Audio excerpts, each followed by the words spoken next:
Welcome dear rockers, कैसे हैं आप सभी दोस्तों। एक आदमी के फोन पे कॉल आता है, लेकिन कॉल कर रही है एक लड़की जो मर चुकी है। अब ये कैसे हो सकता है, यही सोच रहे हो ना आप। हो सकता है अगर वो पास्ट से कॉल कर रही हो। जी हाँ, वो लड़की पास्ट से ही कॉल कर रही है। अब इस आदमी को पास्ट में कुछ बदलाव करके उस बच्चे को बचाने का एक चांस मिलता है, लेकिन पास्ट को बदलना उतना आसान नहीं होता, और अगर बदल भी दिया तो उससे फ्यूचर पर बहुत ही बुरा असर पड़ेगा। तो क्या उस आदमी ने पास्ट को मैनिपुलेट करके उस बच्चे को बचाया या नहीं, फ्यूचर पर इसका क्या असर पड़ा, यही सब दिखाया गया इस mind bending sci fi investigation thriller में, जिसका नाम है डोंट लेट गो। तो कहानी की शुरुआत में एश्ले नाम की लड़की को दिखाते हैं, जो स्कूल के बाद अपने पापा का वेट कर रही होती है, लेकिन उसके पापा उसे पिकअप करने नहीं आते और वो तुरंत अपने चाचा जैक को कॉल करती है, जो कि एक पुलिस डिटेक्टिव है। जैक उसका कॉल देखकर तुरंत अटेंड करता है, तो एश्ले कहती कि पापा फिर मुझे पिकअप करना भूल गए, आप ही कुछ करिए ना, आप ही आ जाओ। तो जैक भी उसे पिकअप करने चला जाता है और उसे एक रेस्टोरेंट में ले जाकर खाना वगैरह खरीद कर देता है। वैसे जैक की बात करूं तो उसका अपना कोई परिवार नहीं है दोस्तों, लेकिन वो एश्ली को ही अपनी बेटी की तरह मानता है। एश्ले कहती कि चाचू, मुझे लगता है पापा मुझसे प्यार ही नहीं करते, वरना हमेशा वो मुझे पिकअप करना भूल क्यों जाते हैं। तो जैक उसको समझाता है कि बेटा ऐसा नहीं है, वो जरूर किसी काम में बिजी होंगे। अगले ही दिन जैक काम में बिजी होता है और तब फिर एश्ले का कॉल आता है। जैक कॉल अटेंड करता है तो वो अपना मस्त ड्राइंग करते हुए आज स्कूल में हुई सारी बातें उसे बताने लग जाती है। तो जैक काम करते करते अच्छा, ओके ओके ऐसी आवाजें करता है। मतलब वो सिर्फ सुन रहा है, पर काम वो अपने कर रहा है। मतलब वो सिर्फ ये दिखा रहा है कि हाँ मैं सुन रहा हूँ, तुम बोलती जाओ, पर बेचारे को काम भी तो करना है ना, काम पे ध्यान होता है, सुन वो उसकी राह होता है। तो एश्ले नाराज हो जाती कि क्या चाचू, आप भी कुछ कहेंगे नहीं क्या, ये हूँ क्या करते रहेंगे। तो जैक कहता है कि अरे माफ कर देना बेटा, वो क्या है ना, मैं काम में बहुत ही ज्यादा बिजी हूँ। तो वो कहती कि अगर बिजी हो तो पहले बता देते ना, मैं आपको परेशान थोड़ी करती। कहकर वो कॉल काट देती है। जैक के लिए तो एश्ले उसकी लाडली बेटी जैसी है, और वो जब भी कॉल करती है तो जैक से इग्नोर नहीं किया जा सकता, हमेशा उसका कॉल अटेंड करना होता है उसको। और अगले सीन में जैक स्टेशन में कोई काम कर रहा होता है, तो फिर से एश्ले का कॉल आ जाता है। इस बार जैक सोचता है कि न जाने आज ये क्या क्या सुनाएगी मुझे। कॉल अटेंड करता है वो, तो एश्ले चिल्लाती कि चाचू, क्या आपको मेरी आवाज नहीं आ रही है क्या, प्लीज मुझे बचा लो। इतने में कॉल कट हो जाती है। अब पहले तो इसको लगता है कि बच्ची मेरे साथ मजाक कर रही है, लेकिन उसको घबराहट भी होती, न जाने एश्ले को क्या हुआ होगा। तुरंत जाता है वो घर, यानी अपने भाई गैरेट के घर। एश्ले के पिता का नाम है गैरेट। वो दरवाजा नॉक करता है, लेकिन कोई खोलता नहीं, पर दरवाजा खुला ही होता है। ऐसा लगता है जैसे कोई घर पे है ही नहीं। वो धीरे से दरवाजा खोलकर अंदर जाता है तो देखता है कि गैरेट की वाइफ सुजैन मरी पड़ी हुई है। अब जैक को बड़ी टेंशन हो जाती है। तुरंत गन निकालकर और अंदर जाता है तो देखता है कि उनका डॉग भी मरा पड़ा हुआ है, दोनों को किसी ने शूट कर दिया। बेडरूम में गैरेट भी मरा पड़ा हुआ है और जैक के तो हाथ पांव कांप जाते हैं। वो देखता है कि वहां पर एक बॉक्स में नशीला पदार्थ भरा हुआ है। दरअसल गैरेट पास्ट में नशीले पदार्थ का डीलर हुआ करता था, लेकिन उसने जैक को बताया था कि उसने वो काम छोड़ दिया और वो कोई दूसरा काम कर रहा है। लेकिन अब जैक को ये लगता है कि शायद भैया ने मुझसे ये चीजें झूठ बोली, उन्होंने बिजनेस नहीं छोड़ा था इस नशीली चीज का।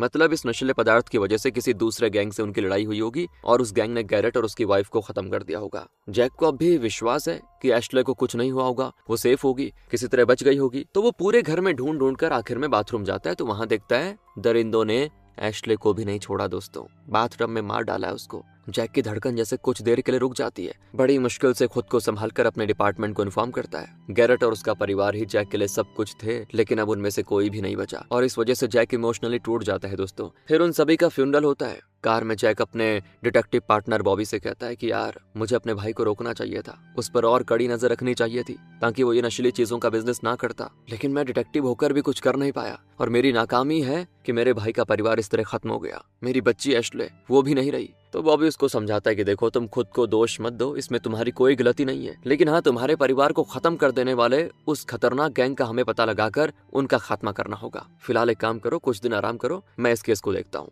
जैक भी घर जाता है, लेकिन उसे आराम कैसे आता है यार, इतने सारे लोग एकदम से मर गए परिवार के। वो फोन पे एश्ले की भेजी हुई वीडियोस देखने लग जाता है, क्योंकि एश्ले दिन में कम से कम 5 बार उसे कॉल करके कुछ न कुछ बोलती रहती थी और इस तरह जैक उसे बहुत ही मिस करता है। फिर वो फोन को साइड में रखकर अपने दुख को हजम करने की कोशिश कर रहा होता है कि तभी उसे आता है कॉल और देखकर वो शॉक, क्योंकि एश्ले के नंबर से कॉल आ रहा है। उसे अटेंड करने से पहले वो कट हो जाता है। वैसे जैक फिर से नंबर को कॉल करता है, लेकिन कॉल कनेक्ट नहीं होता। अब वो तुरंत अपने डिपार्टमेंट में जाकर एश्ले के फोन के बारे में पूछता है, तो पता चलता है कि एश्ले का फोन उसके घर पे पड़ा हुआ है। पुलिस किसी एविडेंस को यहाँ नहीं लाई, तो जैक एश्ले के घर जाकर बाथरूम में देखता है तो उसका फोन वहीं पे पड़ा होता है, लेकिन पूरी तरह से वो टूटा हुआ है और काम नहीं कर रहा। तो इस फोन से कॉल कैसे कर सकता है कोई, तभी दोबारा से एशले के नंबर से जैक को कॉल आता है। उसे अटेंड करने के बाद दोस्तों जैक को कोई अजीब सा इलेक्ट्रिकल साउंड सुनाई देता है और फिर जैक की बातें इको में होती हैं। फिर उसे कॉल में एशले की आवाज आती है जो कि जैक को चौकन्ना कर देती है दोस्तों। मतलब how is it possible? Jack पूछता है कौन बोल रहा है? उस तरफ से एशले की आवाज में जवाब आता है कि अरे और कौन, मैं हूँ चाचू।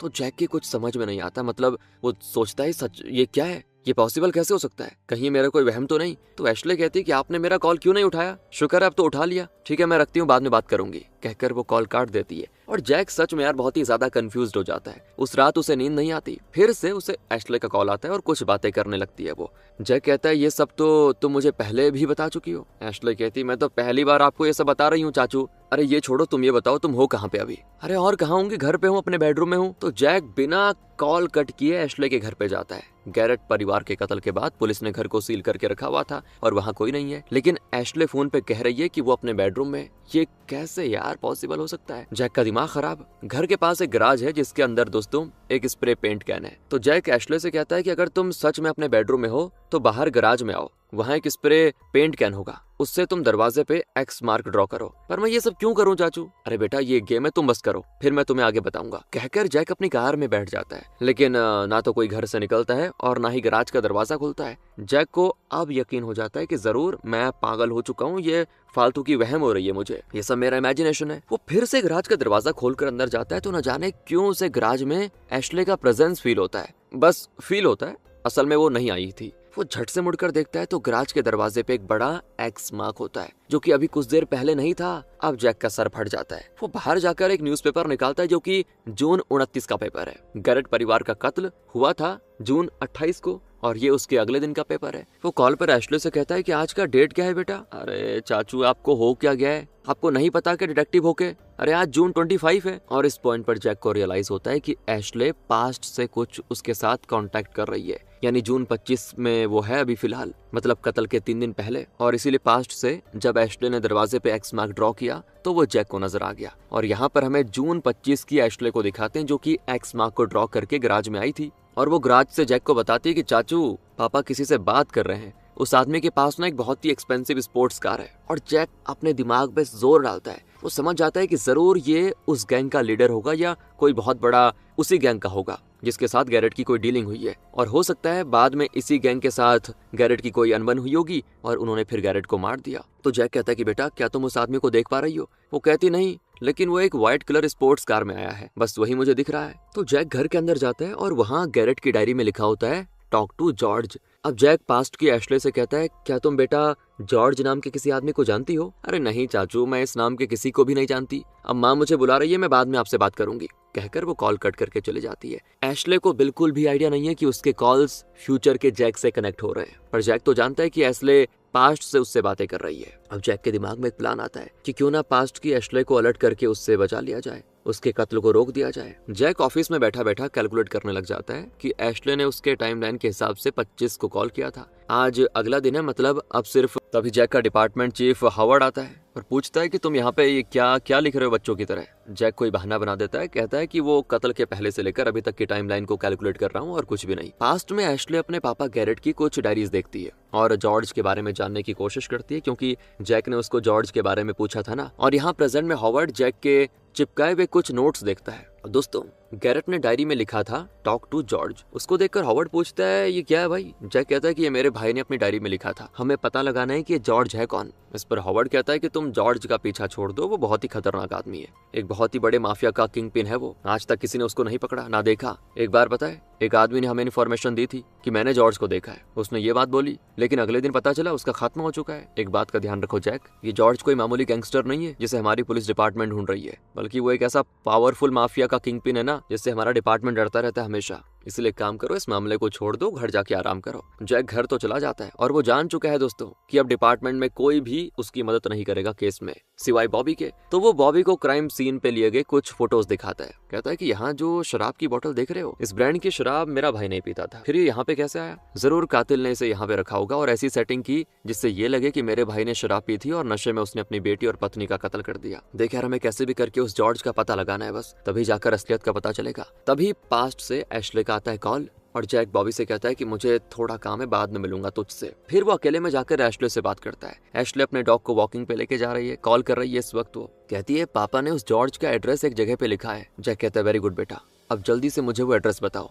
एशले कहती है फोन पर क्यों, मैं आपके घर के बाहर ही खड़ी हूँ, डायरेक्टली आपको बता दूंगी, जरा दरवाजा खोलिए। अब जैक की दुविधा हो जाती है क्योंकि जैक तो फ्यूचर से बोल रहा है ना। अगर एशले पास्ट के जैक को जाकर एड्रेस बताएगी तो वो तो कंफ्यूज होगा ना, बोलेगा कौन सा एड्रेस, मैंने तुम्हें कुछ बोला ही नहीं, क्योंकि वो तो ये भी नहीं जानता जॉर्ज कौन है। यही सोचेगा ना वो कि ये मुझे जॉर्ज का एड्रेस क्यों दे रही है, क्या हो गया। तो इसीलिए जैक कहता है, फ्यूचर वाला जैक अपना, कि नहीं एशले बेटा, अगर तुम मेरे घर आई तो जॉर्ज को शक हो जाएगा और वो तुम्हारी जान भी ले सकता है, तुम्हारी जान को खतरा होगा, इसीलिए कुछ दिनों तक सिर्फ हम फोन पे बात करेंगे, तुम जल्दी से अपने घर जाओ, जाओ सेफ रहो। अब एशले जैक को फोन पर जॉर्ज का एड्रेस बता देती है और फिर घर चली जाती है। प्रेजेंट में दोस्तों जैक उस एड्रेस पे जाता है, लेकिन वहाँ पे बड़ा सा ताला लगा होता है और पता चलता है कि बैंक ने उस घर को जब्त कर लिया है और अब वहाँ पे कोई भी नहीं रहता। जैक बाहर आता है तो ढेरों मेल्स पड़े होते हैं। अब वो उन मेल्स को चेक कर रहा होता है तो एक कार बड़ी तेजी से आती है और अंदर से फायरिंग की जाती है। जैक तो जल्दी से कार के पीछे पड़ जाता है। अब वो गैंग तो फायर करके चला जाता है तो जैक अपने कार में चढ़ने जाता है। तभी वो नोटिस करता है कि उस गैंग का फायर किया हुआ एक बुलेट उसके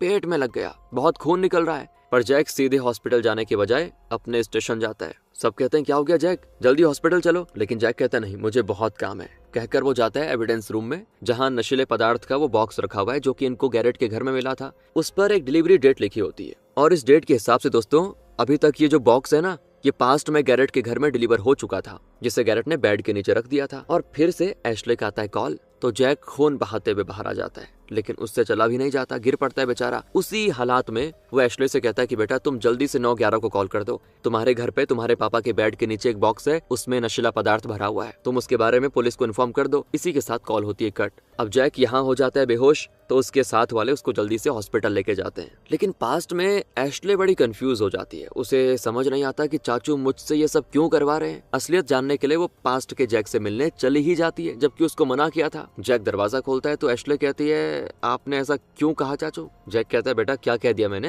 अरे मजाक मत करो चाचू, ये कोई मामूली बात नहीं है, क्या आप नहीं जानते कितना खतरनाक हो सकता है। अरे एशले ये क्या बिना सर पैर की बातें कर रही हो, मैंने क्या कहा और तुम क्या कह रही हो, तुम आई क्यों प्लीज बताओ। अच्छा तो ये कोई तुम्हारा गेम है क्या एशले, देखो ये कोई खेल नहीं है चाचू, और आपकी हरकतें मुझे अजीब लग रही हैं। इस तरह नाराज होकर वो चले जाती है और पास्ट का जैक बड़ा कंफ्यूज होता है कि मैंने इसको क्या बोला, ये क्यों आई, क्या बातें कर रही है, कुछ समझ नहीं आ रहा। एशले तो घर लौट आती है और तब वो अपने माँ और पापा के बेड के नीचे एक बॉक्स देखती है और तब एशले को लगने लग जाता है कि शायद जैसा चाचू कह रहे थे सच में इस बॉक्स के अंदर नशीला पदार्थ है। वो चुपचाप बाहर आकर 911 को कॉल करके पुलिस डिपार्टमेंट से कनेक्ट करने को कह देती है और उन्हें बता देती है कि मेरे घर में नशीला पदार्थ का बॉक्स रखा हुआ है। यहाँ पर दोस्तों एक बात समझना जरूरी है कि ओरिजिनल पास्ट में ऐसा कुछ नहीं हुआ था। मतलब ओरिजिनल पास्ट में क्या हुआ था, सब बढ़िया चल रहा था स्मूथ, लेकिन अब जो पास्ट चेंज हो रहा है, चेंज क्यों हो रहा है, क्योंकि एशले ने पुलिस को कॉल करके बता दिया। क्योंकि आपको पता है ना, फ्यूचर की जैक की बातें सुनकर पास्ट की एशले ने पुलिस को कॉल करके सब बता दिया। समझ गए ना आप।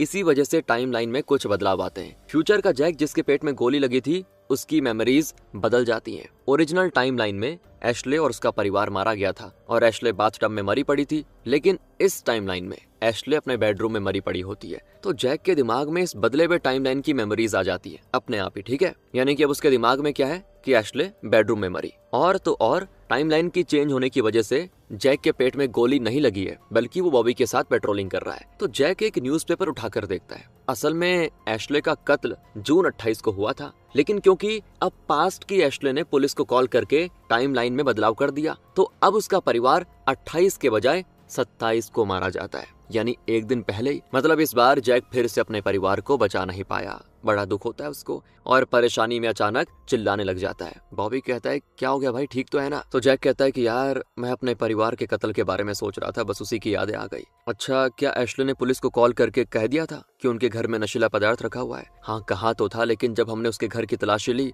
तब हमें वहाँ ऐसा कुछ भी नहीं मिला। इसके बाद उन तीनों का इतने घिनौने तरीके से कत्ल हुआ। इस तरह वो इस केस की जांच कर रहे होते हैं। उन्हें दोस्तों एशले का एक बैग भी मिलता है जो कि गीला है और वो भी एशले के घर में ही पाया गया था। जैक एशले के घर जाता है तो दरवाजे पर एक बहुत ही बड़ा होल होता है और जहाँ पे एशले का कत्ल हुआ था वहाँ की खिड़की टूटी हुई है। एशले ने उसी के जरिए बचने की कोशिश की थी, लेकिन इससे पहले कातिल ने उसे मार डाला। ये सब देखकर जैक का तो और भी दिमाग खराब हो जाता है, उसका दुख और बढ़ जाता है। अब पता चलता है पास्ट में हुआ क्या था, मतलब जो पास्ट चेंज हुआ उससे क्या हुआ। तो पुलिस को कॉल कर देने के बाद एशले कार को फॉलो करती है। वो एक बहुत बड़े गोडाउन में जाता है। एशले वहाँ छुप कर देखती है तो एक गैंग के लोग एशले के पिता यानी गैरेट को पकड़कर बुरी तरह पीट रहे होते हैं। एशले तुरंत जैक को कॉल करती है, लेकिन वो कॉल फ्यूचर के जैक को कनेक्ट होता है। एशले उसे बताती कि जैसा आपने कहा मैंने 9/11 को कॉल किया और सब बता दिया, लेकिन जैसे मैंने पुलिस को वो इन्फॉर्मेशन दी उसके तुरंत बाद ही मेरे पापा कहीं बाहर निकल गए। मैं उन्हें फॉलो करके आई तो एक गोडाउन में उन्हें कुछ लोग पीट रहे हैं। जैक उस गोडाउन की लोकेशन मांगता है तो एशले उस जगह का रास्ता भी बता देती है। फ्यूचर में दोस्तों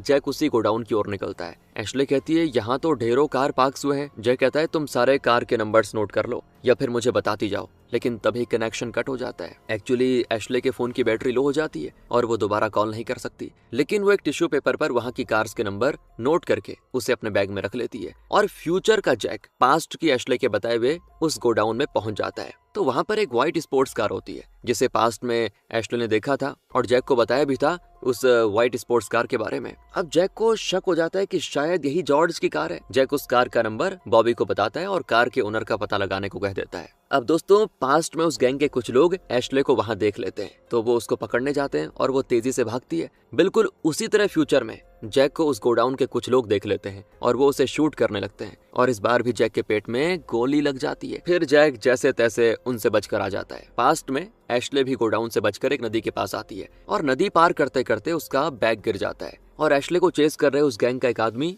एशले के उस गीले बैग को उठाता है। अब फ्यूचर का जैक अपने पेट पे पट्टी बांध देता है जहां उसे गोली लगी है वहां पे। फिर से आता है एशले का कॉल तो जैक पूछता है बेटा तुम हो कहाँ पे? वो कहती है कि मैं उसी रेस्टोरेंट में हूँ जहाँ हम अक्सर जाते थे। तो जैक कहता है तुम वहीं पे रुको, मैं वहाँ आ रहा हूँ। कहकर जैक भी उस रेस्टोरेंट के लिए निकल जाता है। वो पूछता है कि तुमने उस गोडाउन में खड़ी कार्स के नंबर्स नोट किए थे क्या? कहती है हाँ चाचू, मैंने एक टिश्यू पेपर पे लिखकर उसे अपने बैग में रखा था, लेकिन रास्ते में मेरा बैग कहीं गिर गया। ये सुनकर तो वो चौंक जाता है, क्योंकि अगर एशले का बैग रास्ते में कहीं खो गया था तो फिर वो बैग एशले के घर में कैसे पहुंचा? पुलिस को वो गीला बैग क्राइम सीन पे जो मिला था, मतलब कुछ गड़बड़ी है दोस्तों।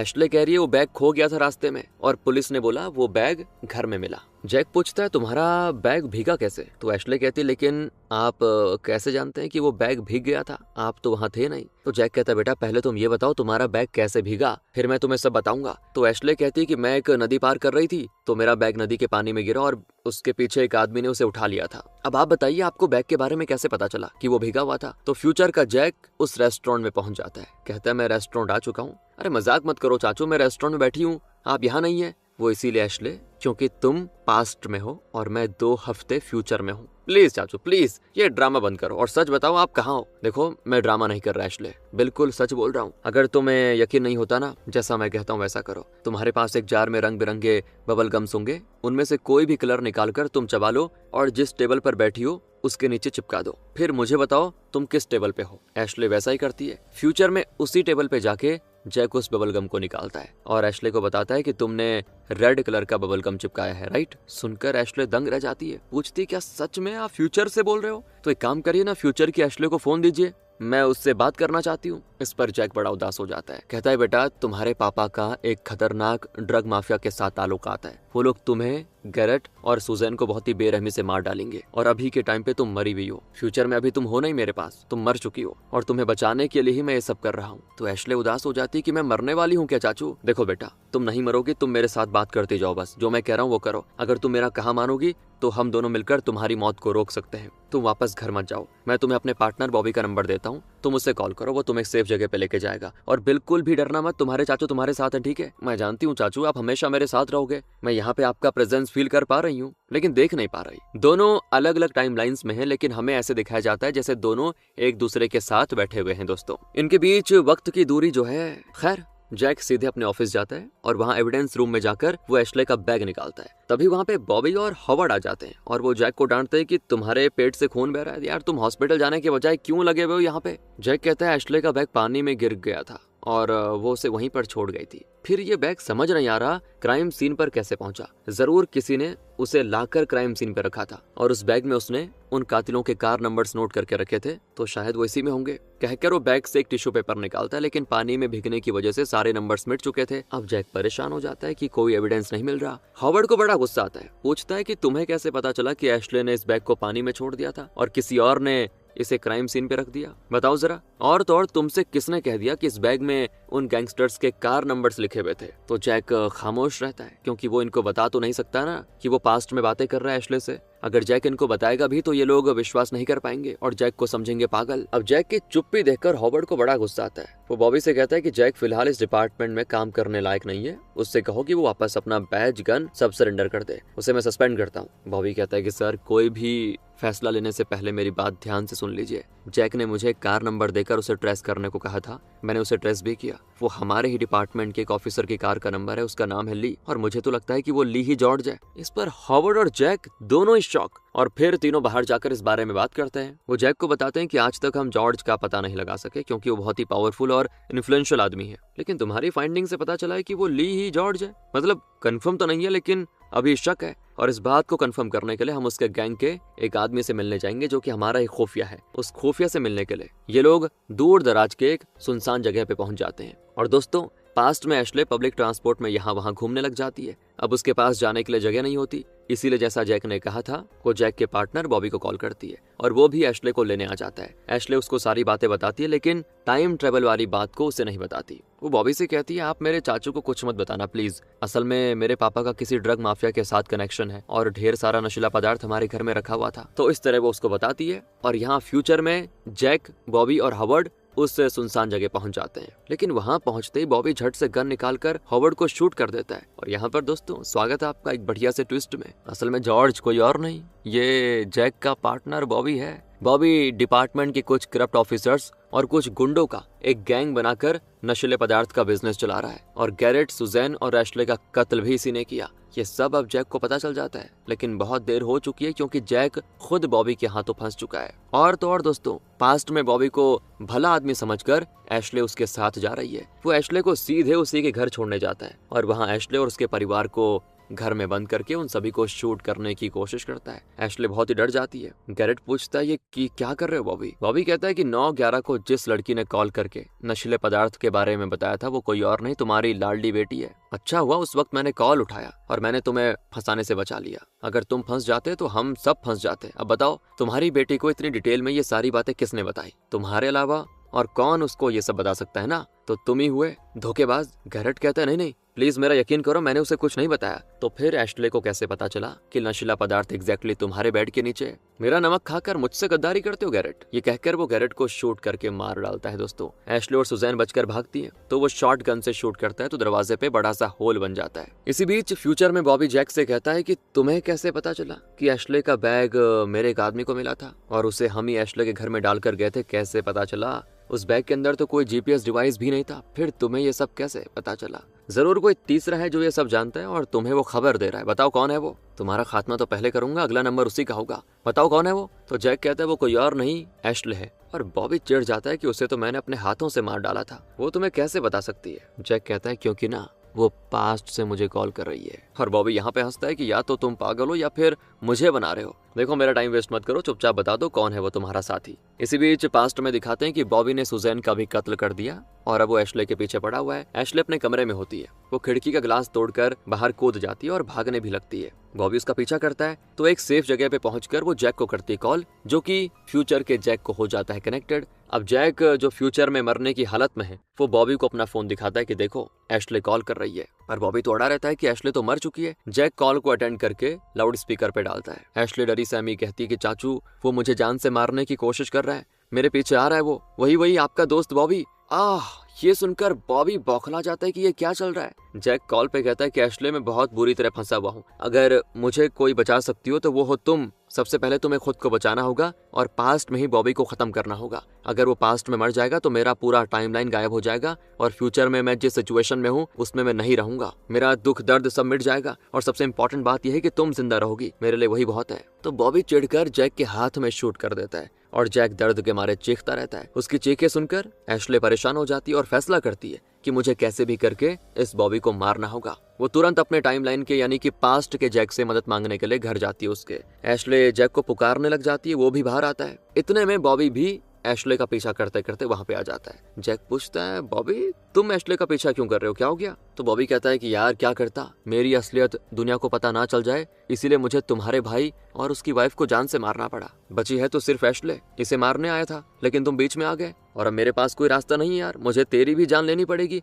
इस तरह वो दोस्ती के हिसाब से बात करता है। लेकिन जैक को उसकी एक भी बात समझ नहीं आती, क्योंकि जैक को नहीं पता ना बॉबी कौन है। वो सोच में पड़ जाता है कि बॉबी किस तरह का वाहियात मजाक कर रहा है, ऐसी बातें क्यों कर रहा है। तो एशले जैक को बताती है कि चाचू मेरी बात ध्यान से सुनिए, फ्यूचर में आप मौत से लड़ रहे हैं, अगर फ्यूचर में आपको बचाना है तो यहाँ इस बॉबी को मरना पड़ेगा। और जैक की फिर से दिमाग खराब, समझ नहीं आता कुछ भी, लेकिन उसे एशले पे पूरा भरोसा है दोस्तों कि वो कभी कुछ गलत नहीं कहेगी, जरूर इन सब की कोई वजह होगी। यही सोचकर वो झट से अपनी गन निकालकर बॉबी को शूट कर देता है, स्पॉट पे मर जाता है बॉबी। और पास्ट में बॉबी के मर जाने से पूरा टाइमलाइन बदल जाता है। फ्यूचर में उस जगह पे ना जैक होता है ना ही बॉबी, अब पास्ट प्रेजेंट में बदल गया दोस्तों। इस बदले हुए प्रेजेंट में जैक को टाइम ट्रेवल के बारे में कुछ पता नहीं होता। वो भाग कर आता है और एशले को सीने से लगाकर कहता है कि फिक्र मत करो, तुम्हें कुछ नहीं होगा, मैं जो हूँ तुम्हारे साथ। तो दोस्तों अब अगर कोई इस टाइम ट्रेवल के बारे में जानती है तो वो है सिर्फ और सिर्फ एशले, और इसी के साथ ही कहानी यहाँ पे खत्म होती है। लेकिन पास्ट के एशले का फोन फ्यूचर के जैक से कैसे कनेक्ट हो रहा था ये मत पूछना यार प्लीज, इसी वजह से तो मूवी बनी है, डायरेक्टर ने कुछ दिखाया ही नहीं। कुछ टाइम ट्रेवल मूवीज में इस तरह के पास्ट फ्यूचर कनेक्शन का रीजन बताया जाता है, जैसे कि बिजली गिरी, उसका सिर से कॉल फ्यूचर में कनेक्ट हुआ, या फिर कोई और वजह बताई जाती है। लेकिन इस मूवी में ऐसा कोई रीजन दिखाई नहीं गया। इस कमी को अगर एक साइड में रख लो तो मूवी तो ठीक ठाक थी ना, मजा आ गया ना। वेल लगा नहीं था यार मुझे कि वो बॉबी होगा, आपको भी नहीं लगा होगा। उम्मीद है आपको पसंद आई होगी, अगर आई तो लाइक करें, शेयर करें। मिलते हैं आपसे अगली वीडियो में, ध्यान रखेगा अपना। Thanks for watching.